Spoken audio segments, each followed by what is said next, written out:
Mr. Klein's Story Time. Hello, my name is Mr. Klein. I've been an elementary school teacher for almost 30 years, and I love reading stories to young people just like you. In fact, I've got a great story that I'd like to share with you right now. So let's get started. Winnie the Pooh by A. Milne. Chapter 5, in which Piglet meets a Heffalump. One day, when Christopher Robin and Winnie the Pooh and Piglet were all talking together, Christopher Robin finished the mouthful he was eating and said carelessly, "I saw a Heffalump today, Piglet." "What was it doing?" asked Piglet. "Just lumping along," said Christopher Robin. "I don't think it saw me." "I saw one once," said Piglet. "At least, I think I did," he said. "Only perhaps it wasn't." "So did I," said Pooh, wondering what a Heffalump was like. "You don't often see them," said Christopher Robin carelessly. "Not now," said Piglet.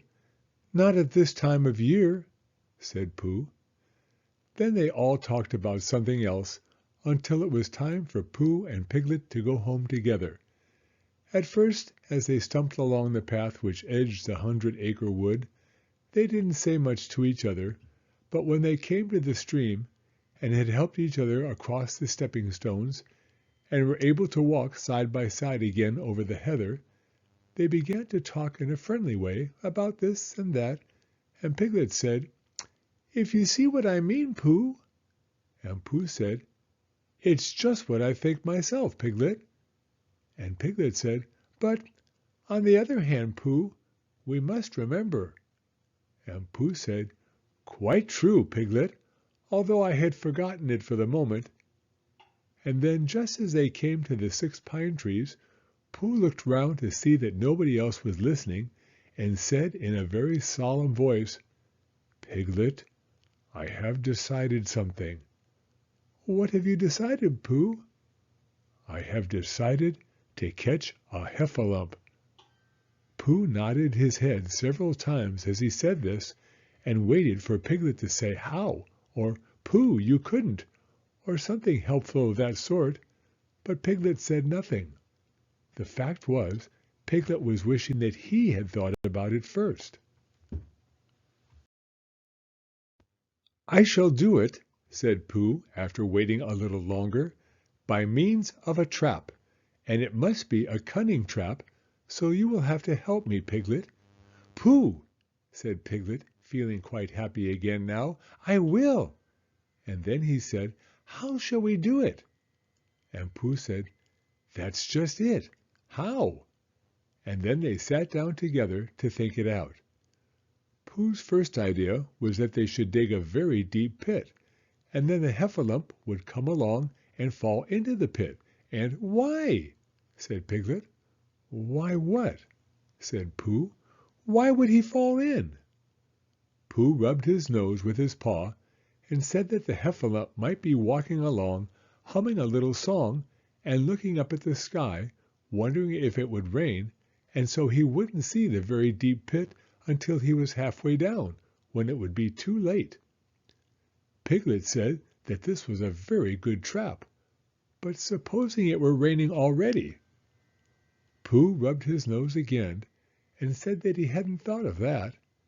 And then he brightened up, and said that, if it were raining already, the Heffalump would be looking at the sky, wondering if it would clear up, and so he wouldn't see the very deep pit until he was halfway down, when it would be too late. Piglet said that, now that this point had been explained, he thought it was a cunning trap. Pooh was very proud when he heard this, and he felt that the Heffalump was as good as caught already. But there was just one other thing which had to be thought about, and it was this: where should they dig the very deep pit? Piglet said that the best place would be somewhere where a Heffalump was, just before he fell into it, only about a foot farther on. "But then he would see us digging it," said Pooh. "Not if he was looking at the sky. "He would suspect," said Pooh, "if he happened to look down." He thought for a long time, and then added sadly, "It isn't as easy as I thought. I suppose that's why heffalumps hardly ever get caught." "That must be it," said Piglet. They sighed and got up, and when they had taken a few gorse prickles out of themselves, they sat down again, and all the time Pooh was saying to himself, "If only I could think of something," for he felt sure that a very clever brain could catch a heffalump if only he knew the right way to go about it. "Suppose," he said to Piglet, "you wanted to catch me. How would you do it?" "Well," said Piglet, "I should do it like this. I should make a trap, and I should put a jar of honey in the trap, and you would smell it, and you would go in after it, and I would go in after it," said Pooh excitedly, "only very carefully, so as not to hurt myself. And I would get to the jar of honey, and I should lick round the edges first of all, pretending that there wasn't any more, you know, and then I should walk away and think about it a little, and then I should come back and start licking in the middle of the jar, and then, yes, well, never mind about that, there you would be, and there I should catch you. Now the first thing to think of is, what do heffalumps like? I should think acorns, shouldn't you? We'll get a lot of... I say, wake up, Pooh!" Pooh, who had gone into a happy dream, woke up with a start, and said that honey was a much more trapping thing than acorns. Piglet didn't think so, and they were just going to argue about it when Piglet remembered that, if they put acorns in the trap, he would have to find the acorns, but if they put honey, then Pooh would have to give up some of his own honey. So he said, "All right, honey then," just as Pooh remembered it too, and was going to say, "All right, acorns." "Honey," said Piglet to himself in a thoughtful way, as if it were now settled. "I'll dig the pit while you go and get the honey." "Very well," said Pooh, and he stumped off. As soon as he got home, he went to the larder, and he stood on a chair and took down a very large jar of honey from the top shelf. It had honey written on it, but, just to make sure, he took off the paper cover and looked at it, and it looked just like honey. "But you never can tell," said Pooh. "I remember my uncle saying once that he had seen cheese just this color." So he put his tongue in and took a large lick. "Yes," he said, "it is, no doubt about that, and honey, I should say, right down to the bottom of the jar. Unless, of course," he said, "somebody put cheese in at the bottom just for a joke. Perhaps I had better go a little further, just in case heffalumps don't like cheese, same as me. Ah," and he gave a deep sigh. "I was right. It is honey, right the way down." Having made certain of this, he took the jar back to Piglet, and Piglet looked up from the bottom of his very deep pit and said, "Got it?" And Pooh said, "Yes, but it isn't quite a full jar," and he threw it down to Piglet. And Piglet said, "No, it isn't. Is that all you've got left?" And Pooh said, "Yes," because it was. So Piglet put the jar at the bottom of the pit and climbed out, and they went off home together. "Well, good night, Pooh," said Piglet when they had got to Pooh's house, "and we meet at 6 o'clock tomorrow morning by the pine trees and see how many heffalumps we've got in our trap." "6 o'clock, Piglet. And have you got any string?" "No. Why do you want string?" "To lead them home with." "Oh, I think heffalumps come if you whistle." "Some do and some don't. You never can tell with heffalumps. Well, good night." "Good night." And off Piglet trotted to his house, Trespassers W., while Pooh made his preparations for bed. Some hours later, just as the night was beginning to steal away, Pooh woke up suddenly with a sinking feeling. He had had that sinking feeling before, and he knew what it meant. He was hungry.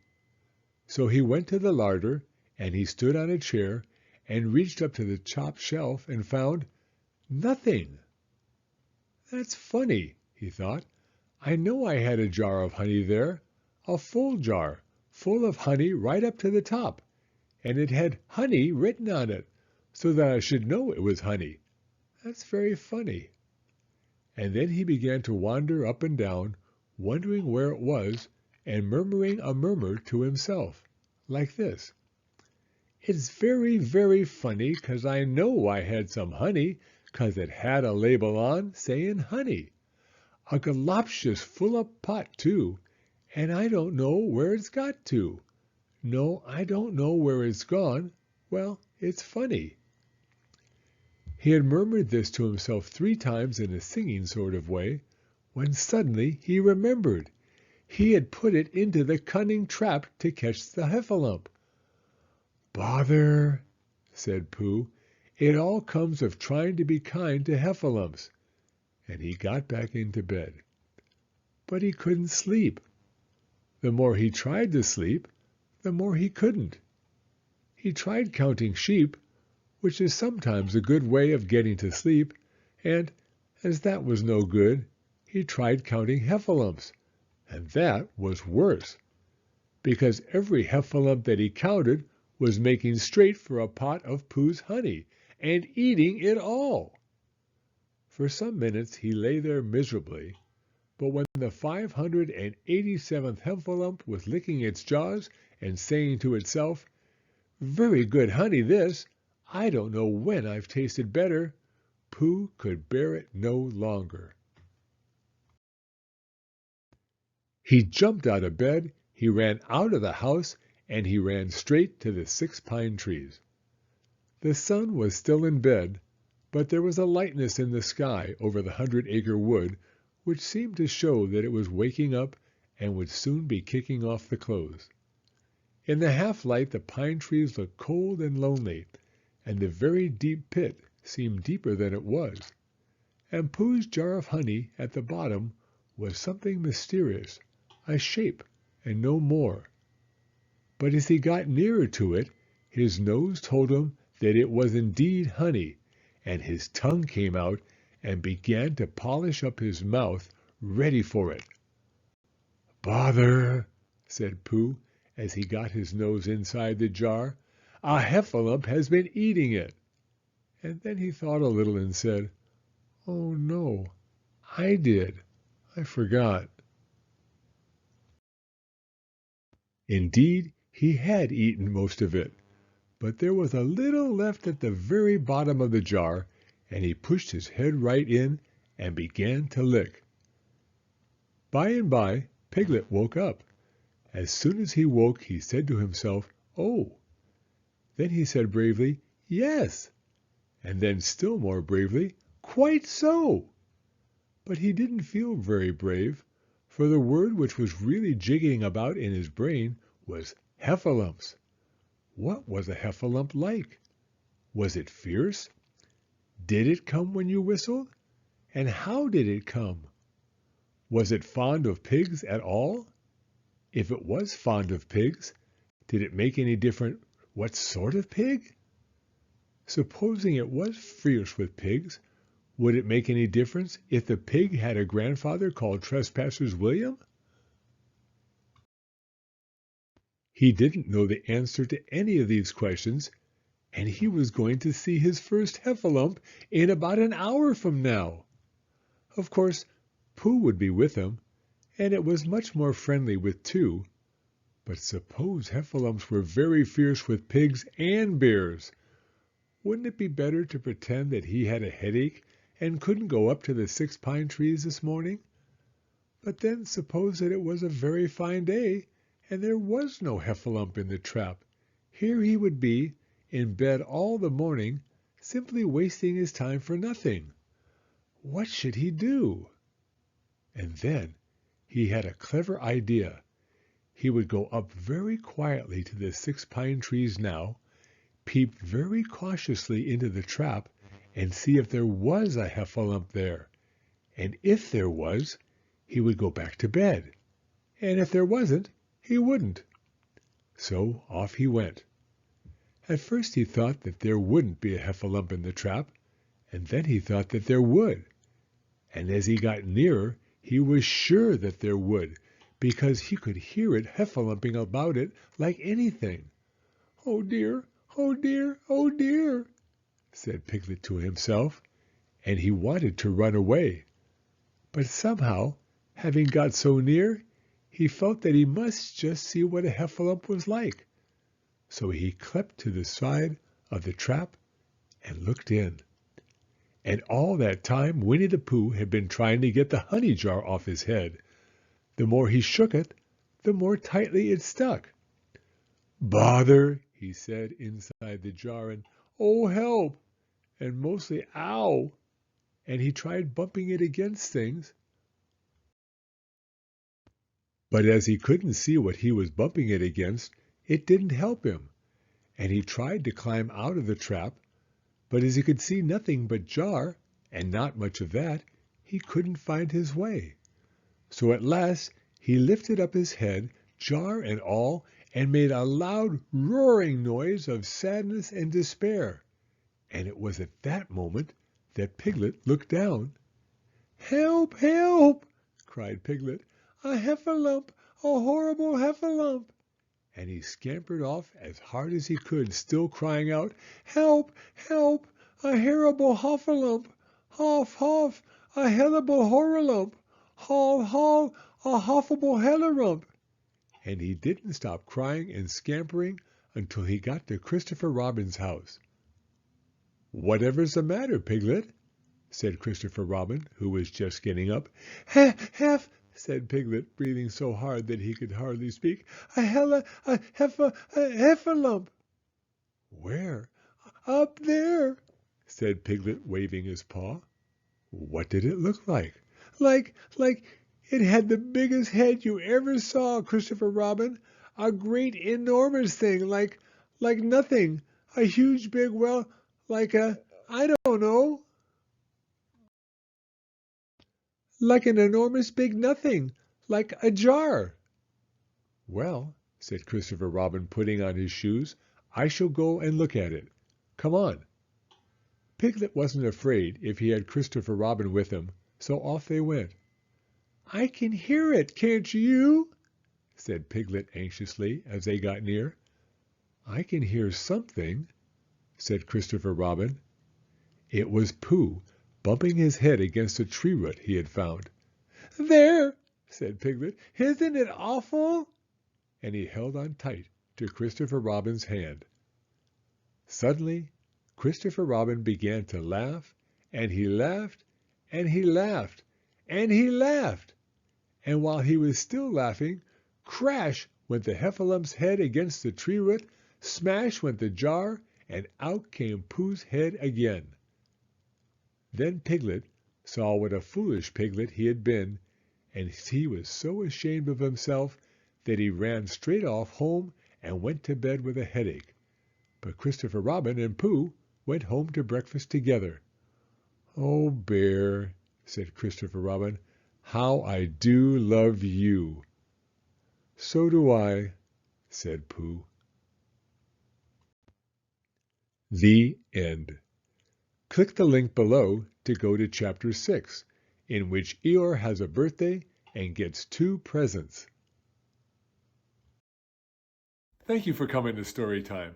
If you like this video, please give it a thumbs up. I read new stories every week, so be sure to hit the subscribe button if you'd like to hear another one. Hope to see you again soon.